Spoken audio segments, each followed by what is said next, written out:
नमस्कार दोस्तों, वीएनकेडी study portal के यूट्यूब चैनल में आपका स्वागत है। आज हम सब इस वीडियो में सामान्य हिंदी के अंतर्गत भाषा चैप्टर से 30 महत्वपूर्ण प्रश्नों को पढ़ेंगे।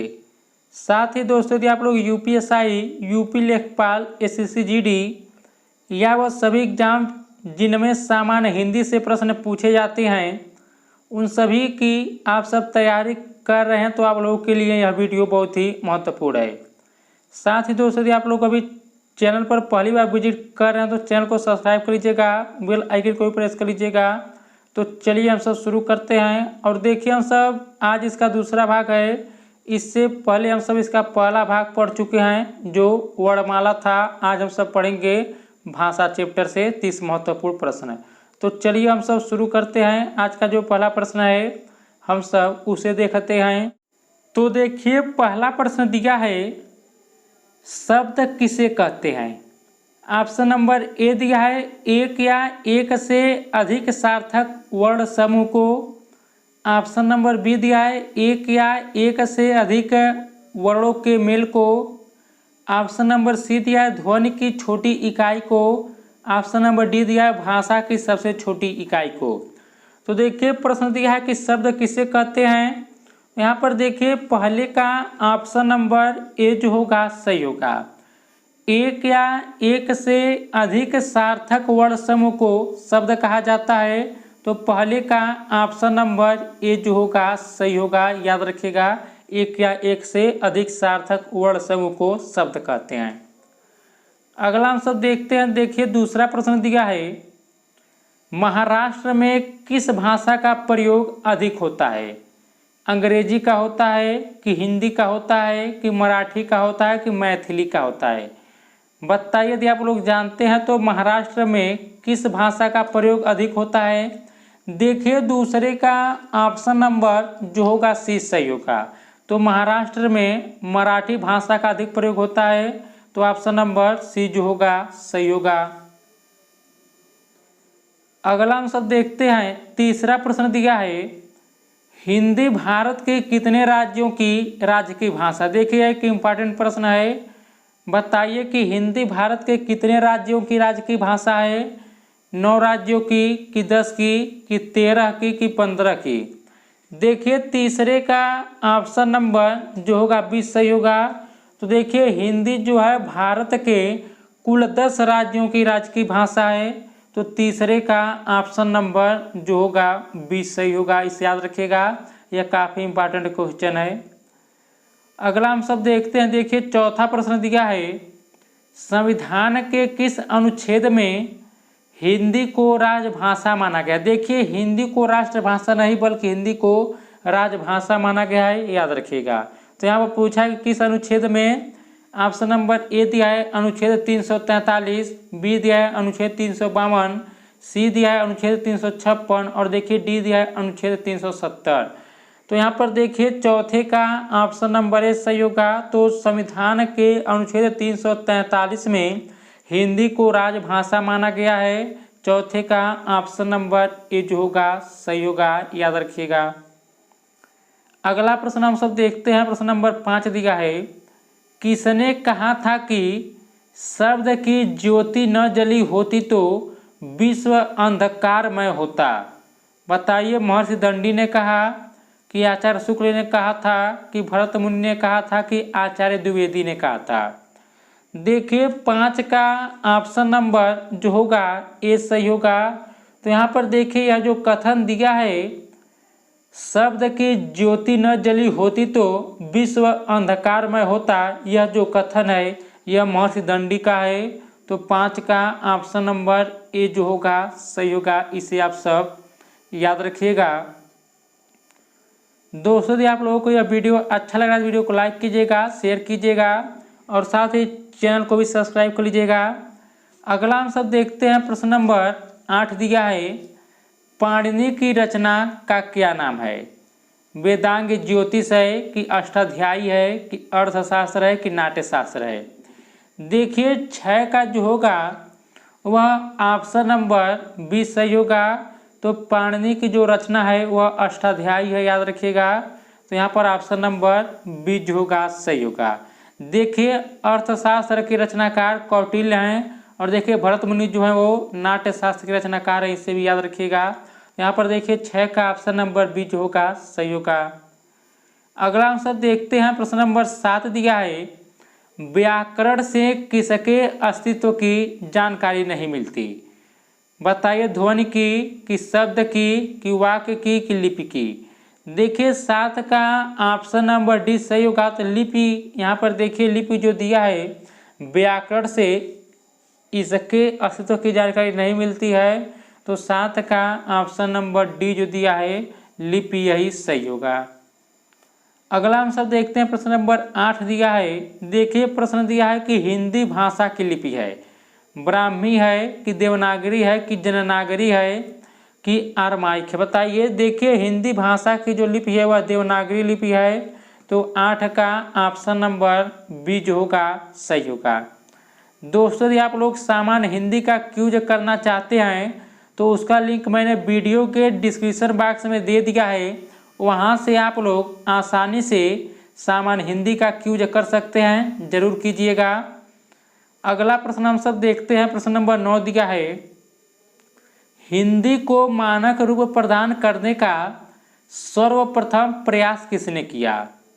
किशोरीदास वाजपेयी ने किया, कि किशोरीलाल गोस्वामी ने किया, कि श्याम सुंदर दास ने किया, कि डॉक्टर नगेंद्र ने किया। देखिए 9 का ऑप्शन नंबर ए जो होगा सही होगा। तो हिंदी को मानक रूप प्रदान करने का सर्वप्रथम जो प्रयास किया वह किशोरी दास वाजपेयी ने किया, तो 9 का ऑप्शन नंबर ए जो होगा सही होगा। अगला हम सब देखते हैं, प्रश्न नंबर 10 दिया है, स्वामी दयानंद सरस्वती ने किसकी रचना हिंदी भाषा में की? बताइए योग वशिष्ठ की, कि सुधा सागर की, कि सत्यार्थ प्रकाश की, कि वेदांत धर्म की। देखिए 10 का ऑप्शन नंबर सी सही होगा। तो स्वामी दयानंद सरस्वती जो है वह सत्यार्थ प्रकाश की रचना हिंदी भाषा में किए थे। तो यहाँ पर देखिए 10 का ऑप्शन नंबर सी जो होगा सही होगा, इसे याद रखिएगा। अगला हम सब देखते हैं, प्रश्न नंबर 11 दिया है, कन्नौजी हिंदी की किस उपभाषा की एक बोली है? बताइए पूर्वी हिंदी की, कि पश्चिमी हिंदी की, कि राजस्थानी हिंदी की, कि पहाड़ी हिंदी की। देखिए 11 का ऑप्शन नंबर बी जो होगा सही होगा। तो यहाँ पर देखिए कन्नौजी जो दिया है यह पश्चिमी हिंदी की एक बोली है, तो 11 का ऑप्शन नंबर बी जो होगा सही होगा। देखिए पश्चिमी हिंदी के अंतर्गत 5 बोलियां आती हैं। देखिए पहला है खड़ी बोली, दूसरा ब्रजभाषा, तीसरा है कौरवी, चौथा बुंदेली, पांचवा जो है वह कन्नौजी है। तो 11 का ऑप्शन नंबर बी सही होगा। अगला हम सब देखते हैं, देखिए दोस्तों हिंदी की कुल 5 उपभाषा, इसे भी याद रखिएगा। तो यहाँ पर देखिए 4 दिया है, पूर्वी हिंदी, पश्चिमी हिंदी, राजस्थानी हिंदी, पहाड़ी हिंदी। देखिए 5वां जो है वह है बिहारी हिंदी, इसे भी याद रखिएगा। अगला हम सब देखते हैं, प्रश्न नंबर 12 दिया है, निम्न में से कौन बिहारी हिंदी की बोली है? बताइए देखिए यह उपभाषा है, तो बताइए बिहारी हिंदी के अंतर्गत कौन सी बोली आती है? बुंदेली आती है, कि मगही आती है, कि हड़ौती आती है, कि अवधी आती है। देखिए 12 का ऑप्शन नंबर बी जो होगा सही होगा। तो आप सब देखिए बिहारी हिंदी के अंतर्गत 3 बोलियां आती हैं, भोजपुरी आता है, मैथिली आता है और मगही आता है। तो यहाँ पर देखिए मगही दिया है, तो 12 का ऑप्शन नंबर बी जो होगा सही होगा। देखिए बुंदेली यह जो है पश्चिमी हिंदी के अंतर्गत आता है। देखिए यह जो अवधी दिया है यह पूर्वी हिंदी के अंतर्गत आता है। और देखिए पूर्वी हिंदी के अंतर्गत 3 महत्वपूर्ण बोलियां हैं आती हैं। देखिए पहला जो है अवधी है, दूसरा बघेली, तीसरा छत्तीसगढ़ी, इसे भी याद रखिएगा। अगला हम सब देखते हैं, प्रश्न नंबर 13 दिया है, भाषा का आरंभ होता है, बताइए ध्वनि से होता है, कि अर्थ से होता है, कि शब्द से होता है, कि वाक्य से होता है। तो यहाँ पर 13 का ऑप्शन नंबर ए सही होगा। तो भाषा का जो आरंभ होता है वह ध्वनि से होता है, याद रखिएगा। तो 13 का ऑप्शन नंबर ए जो होगा सही होगा। अगला हम सब देखते हैं, प्रश्न नंबर 14 दिया है, भाषा के प्रमुख अवयव हैं, बताइए।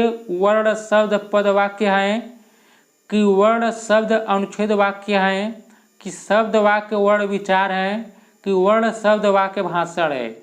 देखिए 14 का ऑप्शन नंबर ए सही होगा। तो भाषा के जो प्रमुख अवयव हैं वह वर्ण हैं, शब्द हैं, पद हैं, वाक्य हैं। तो 14 का ऑप्शन नंबर ए जो होगा सही होगा। अगला हम सब देखते हैं, प्रश्न नंबर 15 दिया है, भाषा का निर्माण होता है, बताइए। अमूर्त ध्वनियों से होता है कि मुख संकेतों से कि व्यक्त ध्वनियों से कि आँखों से। देखिए 15 का ऑप्शन नंबर सी सही होगा। तो भाषा का जो निर्माण होता है वह व्यक्त ध्वनियों से होता है। तो 15 का ऑप्शन नंबर सी जो होगा सही होगा, इसे आप सब याद रखिएगा। अगला हम सब देखते हैं, प्रश्न नंबर 16 दिया है, भाषा की सार्थक लघुत्तम इकाई है, बताइए। ध्वनि है कि शब्द है कि वाक्य है कि संयुक्त वाक्य है। देखिए 16 का ऑप्शन नंबर ए जो होगा सही होगा। भाषा की जो सार्थक लघुत्तम इकाई है वह ध्वनि है। तो यहाँ पर देखिए ऑप्शन नंबर ए जो होगा सही होगा। दोस्तों यदि आप लोग यूपी लेखपाल की तैयारी कर रहे हैं और साथ ही सामान्य हिंदी, यूपी जीके, ग्रामीण परिवेश पढ़ना चाहते हैं तो चैनल के प्लेलिस्ट में देखिएगा, वहाँ पर आप लोगों को यूपी जीके और ग्रामीण परिवेश का वीडियो मिल जाएगा, जरूर देखिएगा। अगला हम सब देखते हैं, प्रश्न नंबर 17 दिया है, अशोक के शिलालेख ब्राह्मी लिपि तथा किस भाषा में उत्कीर्ण है, बताइए। संस्कृत में कि पाली में कि प्राकृत में कि हिंदी में। 17 का ऑप्शन नंबर जो होगा सी सही होगा। तो अशोक के शिलालेख ब्राह्मी लिपि तथा यहाँ पर देखिए प्राकृत भाषा में उत्कीर्ण है। तो 17 का ऑप्शन नंबर सी जो होगा सही होगा, याद रखिएगा। अगला हम सब देखते हैं, प्रश्न नंबर 18 दिया है, अमीर खुसरो ने हिंदी के लिए क्या प्रयुक्त किया, बताइए। हिंदवी कि हिंदुस्तानी कि उर्दू की भाषा। देखिए 18 का ऑप्शन नंबर जो होगा ए सही होगा। तो अमीर खुसरो ने हिंदी के लिए हिंदवी का प्रयुक्त किया। तो यहाँ पर देखिए 18 का ऑप्शन नंबर ए जो होगा सही होगा, याद रखिएगा। अगला हम सब देखते हैं, प्रश्न नंबर 19 दिया है, पूर्वी हिंदी का संबंध माना गया है, बताइए। मागधी अपभ्रंश से कि अर्ध मागधी अपभ्रंश से कि सौरसेनी अपभ्रंश से कि इनमें से कोई नहीं। तो यहाँ पर देखिए 19 का ऑप्शन नंबर बी जो होगा सही होगा। तो पूर्वी हिंदी का जो संबंध माना गया है वह अर्ध मागधी अपभ्रंश से माना गया है। 19 का ऑप्शन नंबर बी जो होगा सही होगा, इसे याद रखिएगा। अगला हम सब देखते हैं, प्रश्न नंबर 20 दिया है, हिंदी की कितनी बोलियां हैं, बताइए। 20 है कि 18 है कि 15 है कि 17 है। देखिए 20 का ऑप्शन नंबर बी सही होगा। तो हिंदी की कुल 18 बोलियां, याद रखिएगा। तो 20 का ऑप्शन नंबर बी जो होगा सही होगा। अगला हम सब देखते हैं, प्रश्न नंबर 21 दिया है, राजकीय कार्यों में प्रयुक्त होने वाली भाषा कहलाती है, बताइए। राजभाषा कहलाती है कि राष्ट्रभाषा कहलाती है कि मानक भाषा की लोक भाषा। 21 का देखिए ऑप्शन नंबर ए जो होगा सही होगा। तो राजकीय कार्यों में प्रयुक्त होने वाली भाषा जो कहलाती है राजभाषा कहलाती है, याद रखिएगा। तो यहाँ पर देखिए ऑप्शन नंबर ए जो होगा सही होगा। अगला हम सब देखते हैं, प्रश्न नंबर 22 दिया है, हिंदी की उपभाषाएं कितनी हैं, 3 है कि 4 है कि 2 है कि 5 है। देखिए पीछे हम आपको बताए हैं कि हिंदी के अंतर्गत कुल 5 उपभाषाएं तथा 18 बोलियां आती हैं। तो 22 का ऑप्शन नंबर डी सही होगा। तो हिंदी की कुल कितनी उपभाषाएं हैं, 5 हैं, याद रखिएगा। तो ऑप्शन नंबर डी जो होगा सही होगा। अगला हम सब देखते हैं, प्रश्न नंबर 23 दिया है, हिंदी अपनी किस बोली का मानक रूप है, बताइए। अवधी का कि खड़ी बोली का कि ब्रज भाषा का कि राजस्थानी का। यहाँ पर देखिए 23 का ऑप्शन नंबर जो होगा बी सही होगा। तो हिंदी जो है यह खड़ी बोली का मानक रूप है। तो 23 का ऑप्शन नंबर बी जो होगा सही होगा। अगला हम सब देखते हैं, प्रश्न नंबर 24 है, भारत में भाषाओं का साहित्यिक विकास क्रम माना जाता है। ऑप्शन नंबर ए दिया संस्कृत, पाली, प्राकृत, अपभ्रंश। देखिए बी दिया है संस्कृत, प्राकृत, पाली, अपभ्रंश। सी दिया है संस्कृत, अपभ्रंश, पाली, प्राकृत। और डी दिया है पाली, संस्कृत, प्राकृत, अपभ्रंश। तो देखिए 24 का ऑप्शन नंबर ए जो होगा सही होगा। तो यहाँ पर देखिए भारत में भाषाओं का जो साहित्यिक विकास क्रम माना जाता है, सबसे पहले संस्कृत का, तब पाली का, तब प्राकृत का, तब अपभ्रंश का।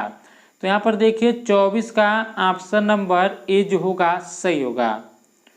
दोस्तों यदि आप लोग डेली शाम 6 बजे सामान्य हिंदी पढ़ना चाहते हैं तो चैनल को सब्सक्राइब जरूर कर लीजिएगा। अगला प्रश्न हम सब देखते हैं, प्रश्न नंबर 25 दिया है, निम्न में से कौन पूर्वी हिंदी की बोली नहीं है? ब्रज नहीं है, कि अवधी नहीं है, कि बघेली नहीं है, कि छत्तीसगढ़ी नहीं है। देखिए पूर्वी हिंदी के अंतर्गत 3 बोलियां आती हैं, अवधी, बघेली, छत्तीसगढ़ी। तो यहाँ पर देखिए बी सी डी सही है, लेकिन ब्रज भाषा यह नहीं आता है, यह पश्चिमी हिंदी के अंतर्गत आता है। तो देखिए 25 का ऑप्शन नंबर ए जो होगा सही होगा। अगला हम सब देखते हैं, प्रश्न नंबर 26 दिया है, निम्नलिखित में से कौन एक भाषा है? बताइए मेवाती, की पाली, की मारवाड़ी, की बुंदेली। देखिए 26 का ऑप्शन नंबर जो होगा बी सही होगा। तो पाली जो है यह एक भाषा है, तो 26 का ऑप्शन नंबर जो होगा बी सही होगा। अगला हम सब देखते हैं, प्रश्न नंबर 27 दिया है, निम्नलिखित में से किसने मैथिली में भी रचनाएं की? बताइए जयदेव ने, कि विद्यापति ने, कि सूरदास ने, कि बिहारी ने। 27 का ऑप्शन नंबर 20 सही होगा। तो देखिए विद्यापति जो हैं इन्होंने मैथिली में भी रचनाएं की। तो 27 का ऑप्शन नंबर बी जो होगा सही होगा। अगला प्रश्न देखते हैं हम सब, प्रश्न नंबर 28 है, निम्नलिखित में से कौन सा प्रांत हिंदी क्षेत्र के अंतर्गत नहीं आता है? हरियाणा, की उत्तराखंड, की गुजरात, की झारखंड। देखिए 28 का ऑप्शन नंबर सी सही होगा। गुजरात जो है यह हिंदी क्षेत्र के अंतर्गत नहीं आता है। तो 28 का ऑप्शन नंबर सी जो होगा सही होगा। अगला देखते हैं, प्रश्न नंबर 29 है, हिंदी दिवस किस दिन मनाया जाता है? 14 सितंबर को, कि 14 अप्रैल को, कि 2 अक्टूबर को, कि 26 नवंबर को। देखिए हिंदी दिवस जो मनाया जाता है वह 14 सितंबर को मनाया जाता है, याद रखिएगा। तो यहाँ पर देखिए 29 का ऑप्शन नंबर जो होगा ए सही होगा। देखिए राष्ट्रीय हिंदी दिवस 14 सितंबर को मनाया जाता है। अगला हम सब देखते हैं, प्रश्न नंबर 30 दिया है, बिहारी हिंदी के अंतर्गत कौन सी बोली नहीं आती? बताइए मैथिली नहीं आती, कि मगही नहीं आती, कि भोजपुरी, की अवधी। देखिए 30 का ऑप्शन नंबर डी सही होगा। देखिए बिहारी हिंदी के अंतर्गत मगही आता है, मैथिली आता है, भोजपुरी आता है, लेकिन अवधी नहीं आता है। देखिए अवधी, बघेली, छत्तीसगढ़ी यह पूर्वी हिंदी के अंतर्गत आने वाली बोलियां हैं। तो 30 का ऑप्शन नंबर डी जो होगा सही होगा। तो दोस्तों आज का यह आखिरी प्रश्न था। यदि आपको यह वीडियो अच्छा लगा, वीडियो को लाइक कीजिएगा, शेयर कीजिएगा और डेली शाम 6 बजे पढ़ने के लिए चैनल को सब्सक्राइब जरूर कीजिएगा। तो इस वीडियो में इतना ही दोस्तों। नमस्कार, जय हिंद, जय भारत।